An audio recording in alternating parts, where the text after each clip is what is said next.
नमस्कार मित्रों, ये वीडियो सूर्य के कारकत्व के ऊपर है। हमने पिछले वीडियो में सूर्य के कुछ कारकत्वों की बात करी थी।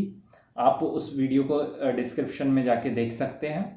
हम सबसे पहले ये समझते हैं कि सूर्य जो है वो सरकार का, स्क्वायर का, चेयर का कारक क्यों है। हमारे ब्रह्मांडीय सिस्टम को सोलार सिस्टम कहते हैं क्योंकि सन उसके केंद्र बिंदु हैं और उनके पास ही सेल्फ ल्यूमिनस है, अपना खुद का प्रकाश है। बाकी ग्रहों के पास अपना प्रकाश नहीं है, वो सूर्य के प्रकाश से ही प्रकाशित हो रहे हैं। तो सन जो है वो अथॉरिटी है मेन, इसलिए सरकार के कारक है।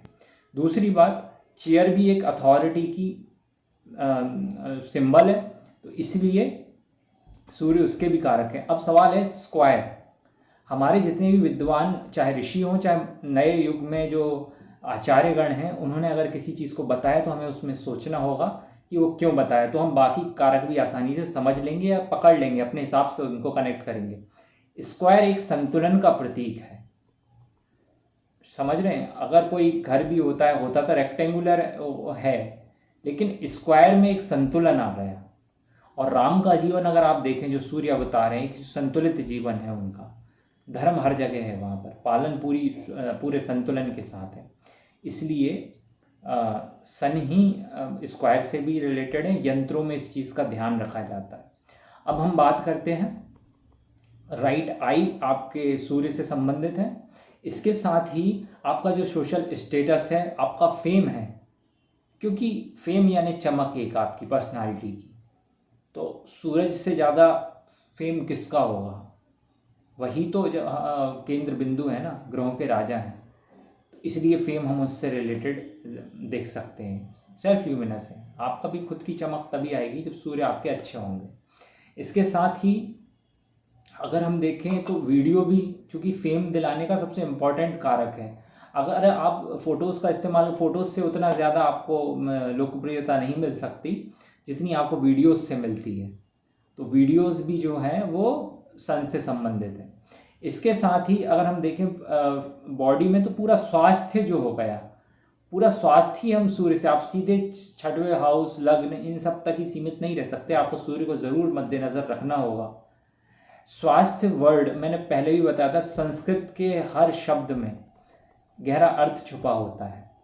स्वास्थ्य, स्व में स्थित हो जाना ही स्वास्थ्य है। इसलिए ना केवल physical health but spiritual health also, ये दोनों आप सूर्य से समझ सकते हैं कि कैसी रहेगी। अगर सूर्य पर मेलेफिक इफेक्ट है प्लैनेट्स का, तो आपको कहीं ना कहीं प्रॉब्लम्स आ सकती हैं, आती ही हैं। इसके साथ ही सूर्य मंत्रों के भी कारक है। कृष्ण जब गीता बताते हैं अर्जुन को, तो वो कहते हैं कि इससे पहले मैंने ये गीता सूर्य को बताई है, सबसे पहले सूर्य को बताई है। और जो हनुमान जी, जिन्हें विद्यावान गुणी अति चातुर कहते हैं, उनके भी जो गुरु हैं वो सूर्य हैं।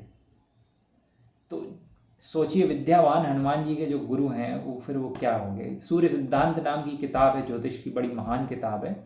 हमारे वीकडेज उन्हीं पर आधारित, उसके जो सिद्धांत है उस पर आधारित होकर बने हैं।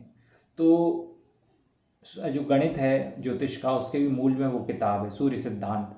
कहते हैं उसके प्रणेता जो हैं वो सूर्य ही हैं। सूर्य ने ही वो अपना भेद खोला था। सूर्य बहुत महत्वपूर्ण ग्रह हैं। एक एक कारक को समझने के लिए अगर आप अपना दिमाग चलाएंगे, हम अपना दिमाग चलाएंगे, तो ही हम इस तरीके से आगे बढ़ पाएंगे। अब मैं एक सीरीज़ लाने वाला हूँ जिसमें सूर्य का हर हाउस में प्रभाव, हाउस आप पढ़ चुके हैं, जब हम उसमें डिस्कशन करेंगे तो हम ये भी देखेंगे और कुछ कारक अगर छूटे हुए हैं तो हम उसमें इंक्लूड करेंगे। तब तक के लिए इतना ही। धन्यवाद।